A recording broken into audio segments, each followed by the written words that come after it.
திருச்செந்தூர் ஆண்டவனே வேல் முருகா, தினம் உனக்கு நன்றி சொல்வோம் மால் மருகா.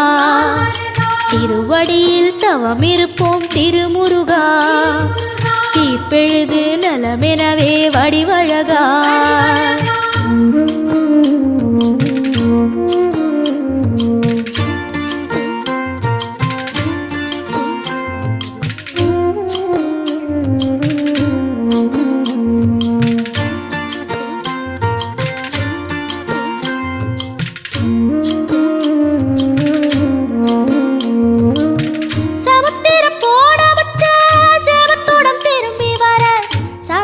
சாமி